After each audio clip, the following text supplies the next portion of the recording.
We have a concentrated and ultra transformative week full of planetary transits. In this week's astrology, Mars enters retrograde, allowing us to re-examine how we take action on our desires. Neptune is stationing and exiting its retrograde motion, causing us to review our relationship with the truth over the last 5.5 months. Mercury is making regressive cycle transits throughout this week, which will help us reevaluate our interactions and thought processes since mid-November. And Venus is making the most connections this week. Also the Sun as well, causing us to re-examine our issues in relationships and also problematic ego things. Considering the clustery and varying tones of the week, the vibes on the graph are very mixed. Romance, mental vibes, and emotional sensitivity is going to be present throughout the entire week. We have a shit ton of Venus transits occurring, we have a lot of Mercury transits, and we have a bunch of Sun transits as well, along with all the other complicated things that are happening this week. And so with all of this mixed bag energy, we may be more analytical than typical in terms of our situations, whether that be our relationships,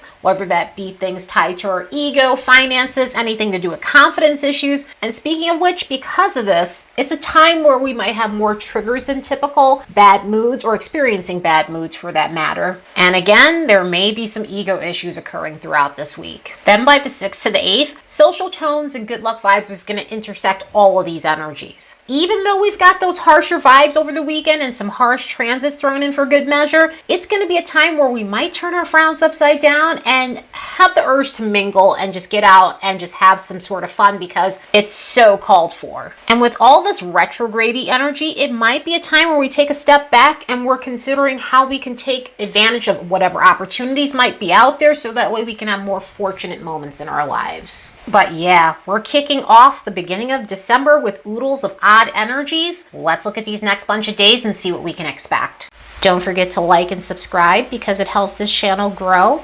Also, if you're looking for a natal chart reading or intuitive coaching, the links will be in the description box below. And if you'd like to support the work of this channel, you could do so by buying me a fresh cup of coffee. The link will be in the description box below as well. So through these next 7 days, we have 3 dates in particular that are concentrated. And by concentrated, we're getting a shit ton of transits on particular days within the same day. Those days are going to be the 4th, the 6th, and the 7th. And one thing to note about this episode, Venus is going into Aquarius on the 7th. However, I will be putting that in next week's video. And of course, podcast, because it's a lot to cover and there are some major transits and retrograde situations occurring throughout this week that I definitely need to cover. Plus, Venus has its own separate thing that I'd like to talk about next week. But opening up this week, from the 2nd all the way to the 6th, we're going to get a slew of Mercury retrograde transits that'll have us feeling like we're reliving the 18th through 24th of November. The first of these connections involves Chiron, and this happened on November 18th, which could help us revisit ways to heal our situations. Energy like this can help us in terms of our inner dialogue, especially if it's been particularly negative. It may help us feel more clear-minded too, so we're able to go back to situations where we might have misunderstood something and realize it's not as harsh as we thought it was. And this might be a time when we find ourselves mending fences with people or helping people through their situations by giving them some sort of pep talk. Then by Wednesday, Mercury is going to make an opposition with Jupiter, which could also bring up scenarios from the 18th where interactions may have went wrong, information might have been misunderstood, and we might find ourselves going over things that we did incorrectly. And some of those things could have been signing up for something and not reading all the details, or having to go over documentation, or just simply fixing any kind of errors you might have had. This could also be about clearing up situations where there was miscommunication, or it could be about addressing situations with over-exaggeration, unjustified confidence, and just overall dealing with people who are intellectually arrogant. Then by the 6th, Mercury and Venus will connect in a way that will help us address issues with insincerity. And this insincerity could be in relationships where we're dealing with people who butter us up with flattery just so that they can get their way, or situations where we're seeking validation and getting upset or misunderstanding someone if we're not getting the reaction that we really want.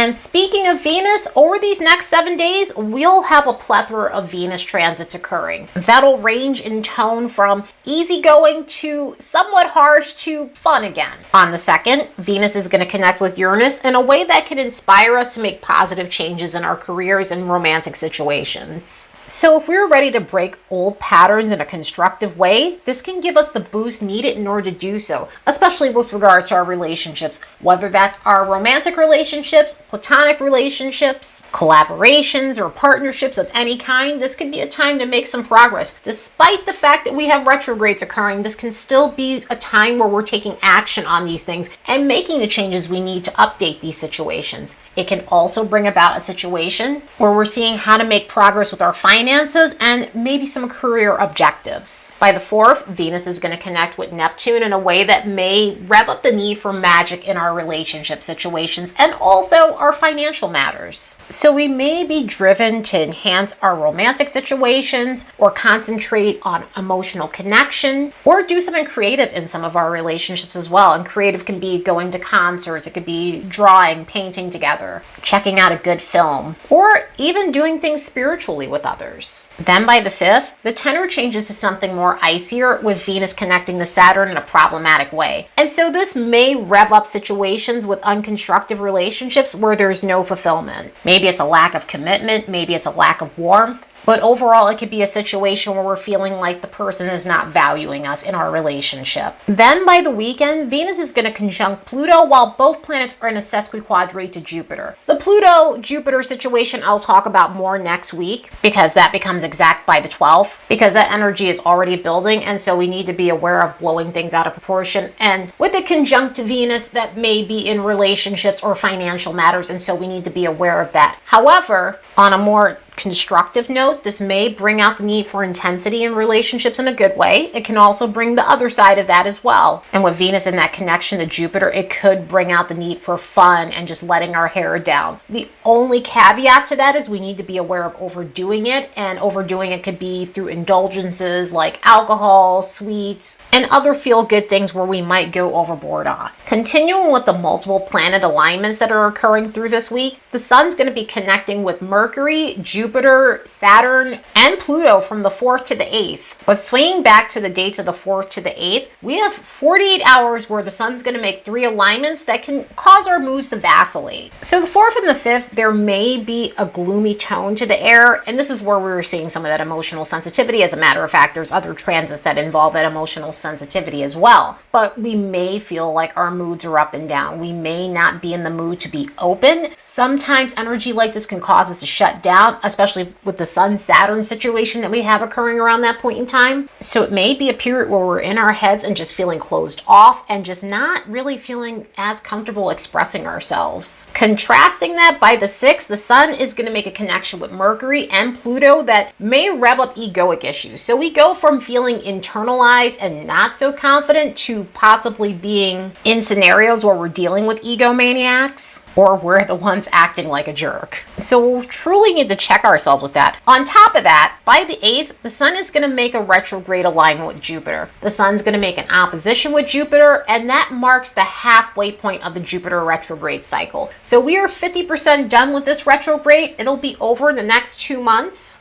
But energy like this can really make it feel like we're at a turning point, especially when it comes to Jupiterian things and anything to do with our confidence, our self-expression, our sense of self, the way we shine in our situations. In other words, making sure we're doing things to stand out and not fading in the background in our lives, but also shooting our shot, also taking advantage of opportunities that can really lead to fortunate moments in our lives. This could be a time to course correct if we feel like we're on the wrong path. It could be a time to reevaluate our beliefs and our philosophies that may be dampening our expression, and considering ways to get our ego needs met. Now, with energy like this though, it can rev up all that extra confidence that's in the air, and I always say with hard transits, I would rather see a lot of confidence than people feeling gloomy, and so energy like this can puff puff ourselves up, but we'll definitely need to check ourselves if we're coming off arrogant or taking risks that may not be worth our time. After 8 weeks in its pre-shadow phase, Mars is finally stationary and ready for its retrograde motion. And so over this regressive stage, we're going to reevaluate Mars in Cancer and Mars in Leo themes that have occurred since October 4th. October 4th to November 3rd was the Cancerian portion, and then on November 4th, we entered the Leo stage, which we're currently in right now. The Leo portion of this retrograde will be the shorter version, and this is because we've only gotten up to 6 degrees of Leo. With the Cancerian portion, we have more ground to cover, since that's covering 17 to 29 degrees of Cancerian energy. So over this next 4 weeks, we'll be in the Leo portion of the retrograde. Because of Leo's association with romance, has this been a time where you've been reevaluating any of your relationship dynamics? Now, this doesn't have to be committed relationships, even though it can. Mars is generally associated with our sex drive, but because it's combined with Leo, it can show us what's going on in our dating lives. It can show us what's going on in our committed relationships as well. And so this could be a time to consider if you're getting fulfilled in these relationships. Maybe the relationship is needing more passion, more adventure, more demonstrativeness, and even things to do with bedroom stamina. So maybe this is a time to work on those things. Sometimes in this type of energy, it could be a period to reevaluate whether the relationship is healthy or not because it's bringing unnecessary drama, or more so it's just bringing out the toxic qualities in you. Maybe it's revving up your temper. Maybe there's too much clashing when it comes down to egoic issues, or dealing with someone who needs more attention than you can possibly give in terms of just getting a lot of validation. Within Leo energy, we can also be looking at how we express ourselves. Maybe this is a time to take action when it comes down to expression of all kinds. And so this could be a period of reevaluating your creative expression, tapping into latent talents that you might have, and being able to bring that to the forefront so you can shine for those abilities. Maybe it is a problem with taking action on the things that do make you shine, and you've been held back or dampened because you're afraid to express yourself in that way or take action on those things that put you in the spotlight in some sort of way. Maybe it's a time to speak up and ensure that you're getting the credit that you deserve when it comes down to the work you're creating. This could be in work situations. This could be in some sort of project that you might be involved in, because you're realizing you deserve to stand out for your creativity and anything that you contribute. On the flip side of that, it could be a period where you're realizing that maybe it's a time to work on arrogance, pride, stealing the spotlight, because you're realizing that your need to be seen has become so unhealthy, it needs to be checked. So with energy like this, we could be dealing with both extremes when it comes down to these things, and it's just a time to make adjustments so that way you're having a more constructive path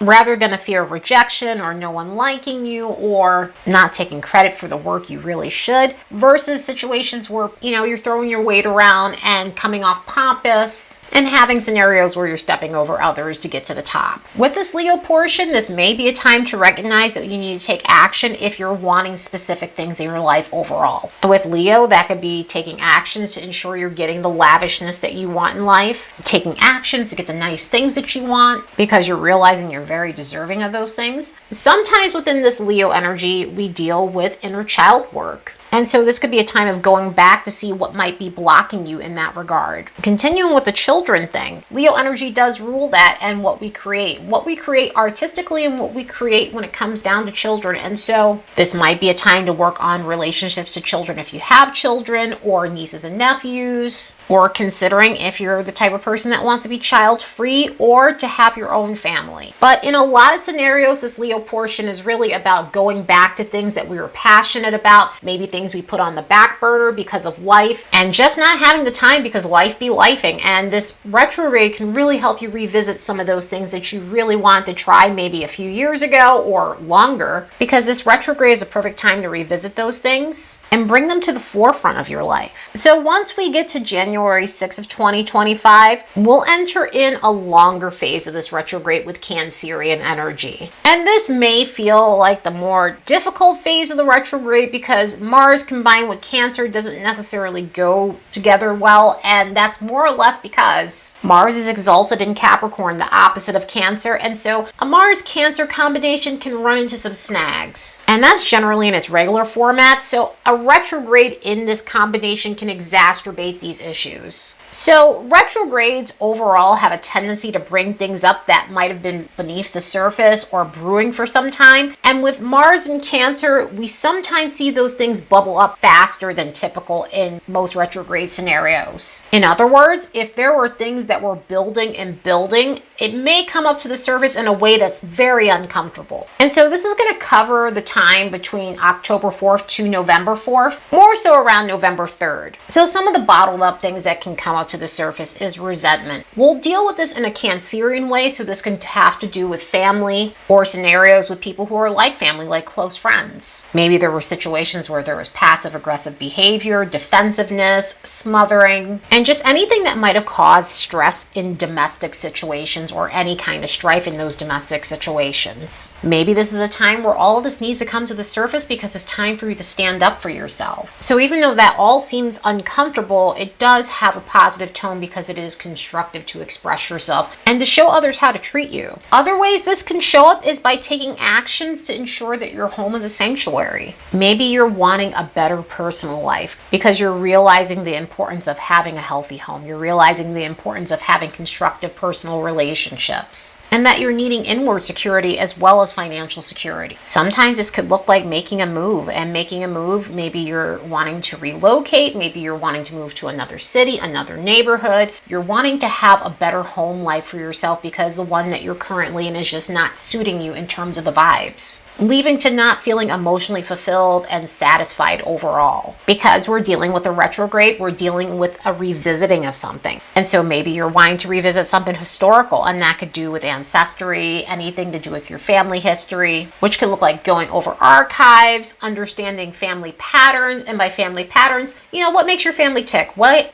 does your family do some of the things that they do in terms of coping and behaviors? And maybe you're wanting to revisit that so you can fix that, or more or less just to understand them. With this pairing, it could be a time of finding things that were lost, such as old family things, photos, heirlooms, antiques, and other things that were obscured from view. Sometimes this could be a reveal of what was secretive when it comes down to a family system, or other things to do with private matters. And of course, that can be uncomfortable, and that may also be a positive thing as well. Sometimes not all secrets are a bad thing. But whatever scenario we're feeling, we'll be in this retrograde for quite a bit of time. And because it's in two signs, the cardinal and fixed modality will be the ones that are going to feel this more than others. So Aries, Cancer, Libra, and Capricorn between 15 to 29 degrees of these signs, and the fixed signs, Taurus, Leo, Scorpio, and Aquarius between 0 to 10 degrees of these signs, giving a little bit of a wider orb on some of these because some of them that are a few degrees away may still feel this retrograde more potently. So if you have planets and chart points in any of these signs, you'll feel this retrograde more than others. Mars ends its retrograde on February 24th and exits post-shadow on May 2nd, 2025. Just 24 hours after Mars goes into retrograde, Neptune is going direct. So we're sitting in a situation where we have two stationing planets, which can lead to a lot of potency from the Mars energy, but also the Neptunian energy. Planets that are on the other side of the sun and in their stationary periods bring on a whole bunch of energy, a whole slew of energy. So it could really pack a punch, sometimes for positive reasons and sometimes for uncomfortable ones. But we've been in a 5.5-month cycle with this Neptune retrograde, which helps us get honest with ourselves. Neptune retrogrades are great for helping us understand our relationship with the truth. And so this could have been a period to get real with ourselves. This could have been a period to get honest about things that maybe we swept under the rug, maybe we just didn't want to look at, because mostly it felt inconvenient and just really uncomfortable. Looking at the truth and facing the truth is not the easiest thing to do.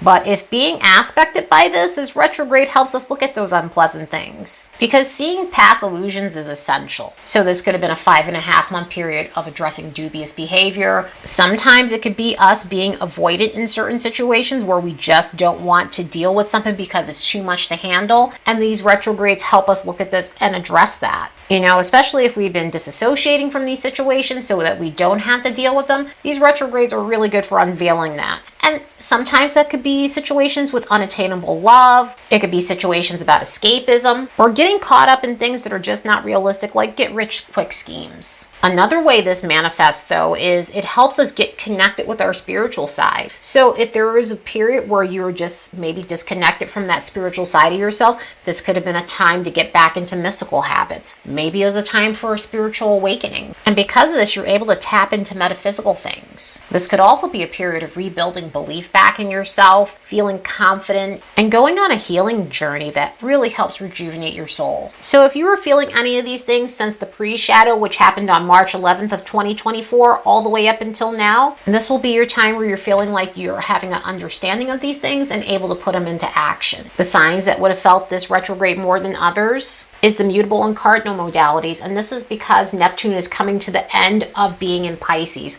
And so the cardinal signs would have felt some of this depending on the degrees that they have, early degrees of the cardinal signs. But in the mutable modality, that would be Gemini, Virgo, and Sagittarius, and Pisces between 24 to 29 degrees. And with the cardinal signs, it would be Aries, Cancer, Libra, and Capricorn between 0 to 6 degrees of these placements. And so again, if you have planets and chart points in these signs, you would have felt this retrograde more than others. Neptune will shift out of its post-shadow on March 28th of 2025. So yeah, what a week. We have a bunch of concentrated days to really pay attention to. The 4th, the 6th, and the 7th really have too much going on, and of course we'll feel them over the span of those other days as well within this week. But overall, this is a time to re-examine our personal goals and to take realistic action on our situations. Anyway, I hope you all have the most constructive and best week ever. Later, and see you in the next episode.